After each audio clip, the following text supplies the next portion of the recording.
እንዲፈጠርላቸው እንዲሁም ከጀርባ ያሉት ከካሜራማኑ እስከ ካሜራማኑ አይታችኋል፣ እስከ መጎዳት ድረስ የደረሰበት ናቲን ለማግኘት ያላደረጉት ነገር የለም። በመጨረሻም እግዚአብሔር ደግሞ እውነትን ይዛችሁ ስትታገሉ እውነት ያሸንፋል። ሁልጊዜም መስፍን የሚገባበት የጠፋበት ሰውዬ አሁን ላይ ምንም ነገር የቀረው ነገር የለም። አምኖ እጁ መስጠት ብቻ ነው። ናቲና ማህሌት በህይወት ስላሉ እግዚአብሔር ይክበር ይመስገን። ከልዑልና ከዘላለም እጅም ስለገቡ እግዚአብሔር ይክበር ይመስገን። ካሁን በኋላ ደግሞ የራሳቸውን ህይወት ወደ ሙሉ ጤንነታቸው ተመልሰው የራሳቸውን የሚያስተካክሉበት ወደ ድሮ ነንበራቸው ወደ በቃ የድሮ እንትናቸውን እግዚአብሔር ይመልስላቸው ጤናቸውን። ትንሽ የጤናቸው ትንሽ እንደውም አሁን ማለት ትንሽ እያገገመች ይመስለኛል ከባለፈው። አሁን ደህና ናት። ቢያንስ ቁማ እየሄደች ነው። እግዚአብሔር ይክበር ይመስገን። ባለፈው መቆም እንኳን አትችልም ነበር። አሁን ላይ ቁማ ቤተክርስቲያን እየሄደች እንደዚህ ስታያት ምን ያክል ውስጣችሁ እንደሚረካ አልጠራጠርም። ሁላችሁም የእውነት ናቲም ታያላችሁ እንግዲህ በቅርብ ቀን እንክብካቤም ሕክምናም ሲያደርጉለት ልክ እንደ ማህሌት እንግዲህ ቆሞ ይሄዳል። እግዚአብሔር ከነሱ ጋር ይሁን። አሁንም ክፉ ነገር ያረቅላቸው።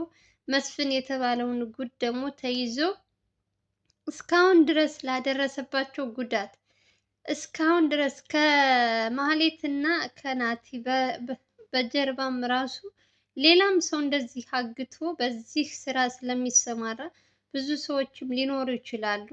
እና የዚህ ሰውዬ መጨረሻ ናፍቆኛል። ተይዞ እስካሁን ድረስ ላሰቃያቸው ሰዎች አይታችኋል። የባለፈው ልጅ ራሱ ልጅቷ አባቷ አብሮ እየሰራ እያለ በመሀል የንብረታቸውን አንድ ባንድ ይሄ መስፍን የተባለ ሰውዬ ሙሉ በሙሉ ንብረታቸውን ካወደመባቸው በኋላ አባትየው የሚያደርገው ሲያጣ ራሱን በገመድ ሰቅሎ የሞተበት እንትን አይታችኋል። ልጅቷ ደብዳቤ የሰጠችው ልጅ እና የእሷም ታሪክ የእሷም አባት መስፍን ማለት ይሄ ነው እንግዲህ። በየቤቱ መስፍን ያልገባበት ቤት የለም። እስካሁን ድረስ ከመስፍን ጋር ያልተነካኩ ሰዎች የሉም። በቃ ከአስተማሪ እስከ ዶክተር እስከ ምን አንድ ባንድ በሱ ያመጣው መዘዝ ነው ይሄ ሁሉ ስቃይ ያመጣባቸው። እና ለሁሉም እስካሁን ድረስ ኪሳራ ላደረሰባቸው ሁሉ መቀጣት አለበት መስፍን የተባለው። ማህሌት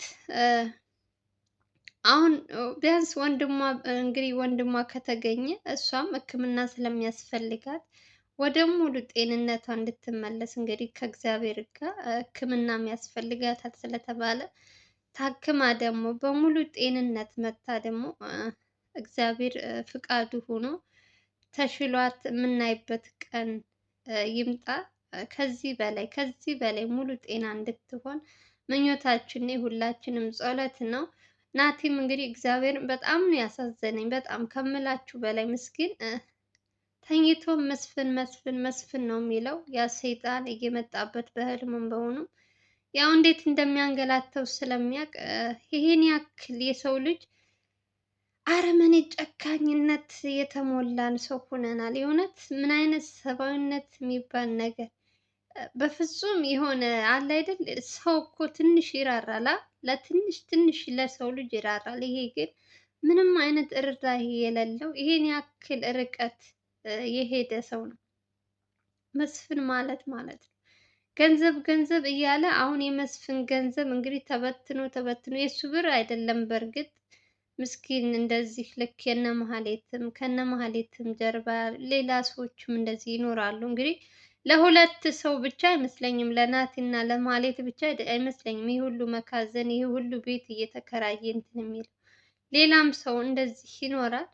እንግዲህ እስካሁን ድረስ ላሰቃያቸው እስካሁን ድረስ በህይወታቸው በተለይ ማህሌት በሴትነቷ እየተፈራረቁ የተጫወቱባት የእውነት ማንም ሰው እያንዳንዱ ፍርዱን መቀጣት አለበት ብዬ ነው የማምነው። እንግዲህ አይታችኋል ወንድሟ ጋር ስትገናኝ እንዴት እውነት አንጀታችሁ ነው የምትበላችሁ። ወይ ወላዳይ እንደዚህ አይነት ነገር የእውነት እናት በተለይ በስማም ከባድ ነው በጣም ስሜቱ። አስባችሁታል? ከሁለት ዓመት ምናምን በኋላ እንግዲህ በአንድ ላይ አንድ ቤት ሆነው እንደዚህ እውነት እጅግ በጣም ነው እኔ በጣም ደስ ብሎኛል። ለዘላለምና ልዑል የእውነት ሽልማት ያስፈልጋቸዋል። እግዚአብሔርን ነው የምላችሁ መሸለም አለባቸው። ዘላለምም ልዑልም እንዲሁም ከጀርባም ያሉት መረጃ እያመጡ ከክፍለ ሀገር እስከ ስንት ድረስ እየሄዱ መረጃ የሚያመጡ እኛ ያው ፊት ለፊት የምናያቸው ማነው ዘላለምና ልዑልን ስለሆነ ነው እንጂ ከጀርባም ናቲና ማህሌት እንዲገኙ በጣም የሚተባበሯቸው ከጀርባ ከካሜራ ጀርባም አለው እስከ ካሜራ ማኑ ድረስ ማለት ነው።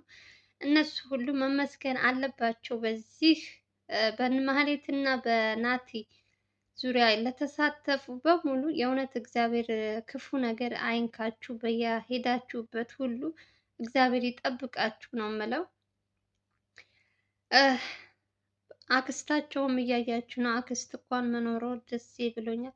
ምክንያቱም ቢያንስ አንድ ቤተሰብ እንኳን ካለ ካሁን በኋላ ከእግዚአብሔር ጋር መጠንቀቅ አለባቸው። ቢያንስ ለራሳቸው እስከ እንትን እስከሚሉ ድረስ እንደ ባለፈው እንዳይሆኑ መጠንቀቅ አለባቸው። የቤት ሰራተኛ መስለው ዘበኛ መስለው እንደዚህ የሚያጠቋቸው ከሆነ ለተወሰነ ጊዜ ራሳቸው ያው እነ ዘላለምም ስልንት ስለሚሏቸው ይሄ የባለፈው እንዳይደገምባቸው በደንብ መጠንቀቅ አለባቸው። መስፍን ደግሞ ተይዞ የሚታሰርበት ከታሰረ መስፍን ምንም ነገር ስጋት የለም። የሚያሰጋቸው መስፍን ብቻ ነው። ከመስፍን ጀርባም እኮ አንድ ሰው አለ። ያው እኛ መስፍን መስፍን ስለምንል ነው እንጂ አብረው የሚተባበሩ ተባባሪ ከመስፍን ጋር የሚሰራም አንድ ሌባ አለ።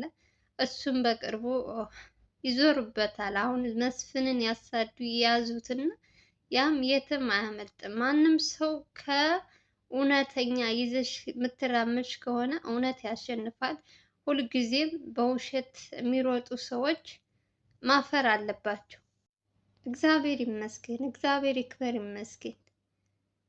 እንደዚህ በህይወት ኑረው እንዲገናኙ ላደረገ እግዚአብሔር ይመስገን። ከእግዚአብሔር በታች ደግሞ ልዑልና ዘላለም እግዚአብሔር ክፉ ነገር አይንካችሁ።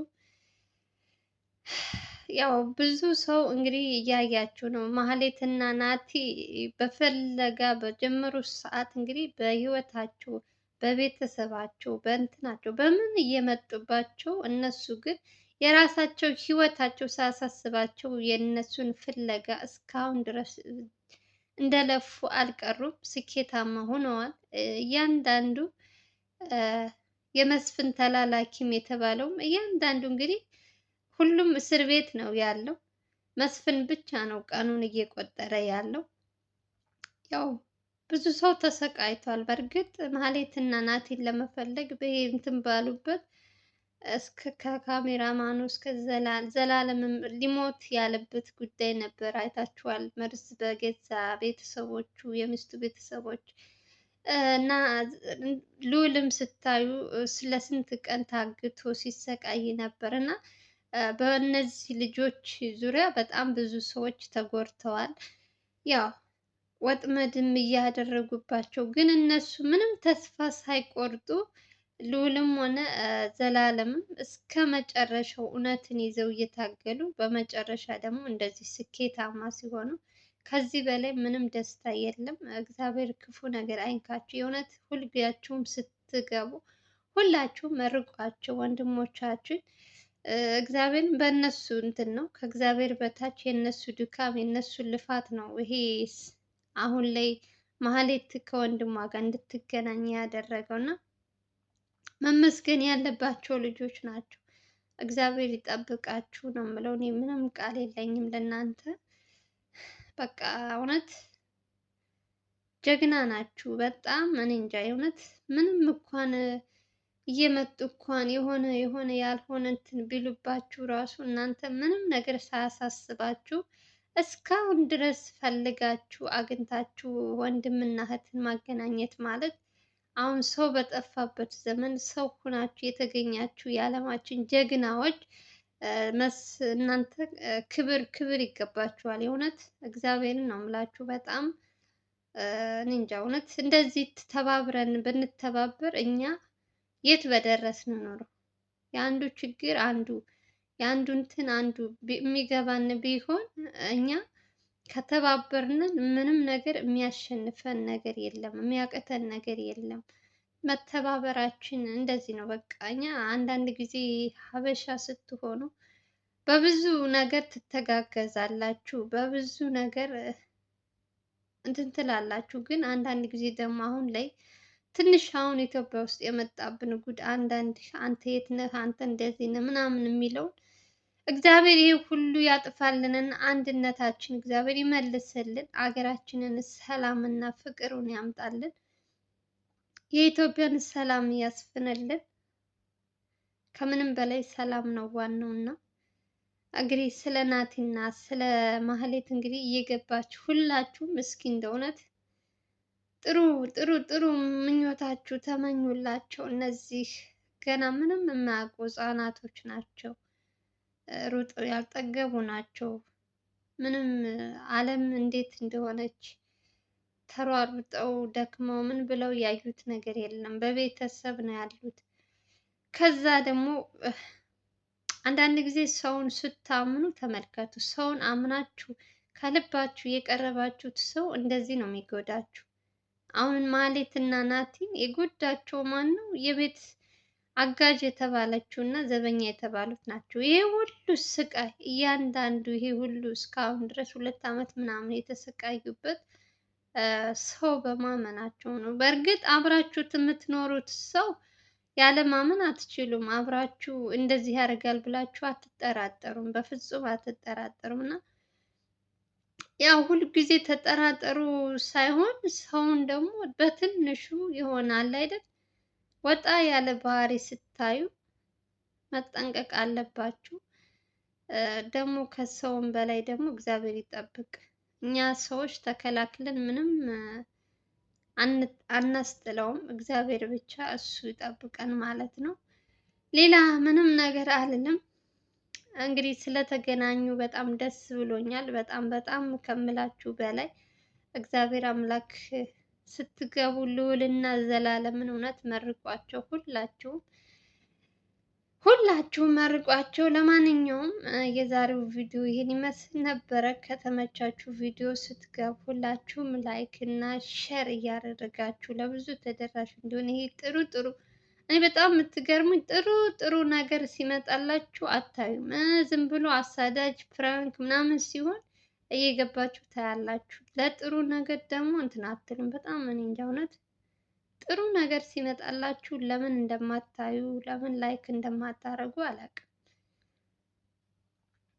ለማንኛውም የዛሬው ቪዲዮ ይመስል ነበረ። ከተመቻችሁ ላይክ እያደረጋችሁ ጀምሩ። ለምታበረታቱኝ እህት ወንድሞቼ ደግሞ ሰላማችሁ ብዙ ትርፍ ይበል። ሁላችሁንም አመሰግናለሁ። በሌላ ቪዲዮ እስከምንገናኝ ድረስ ደህና ሰንብቱ። እንወዳችኋለን። ባይ ባይ።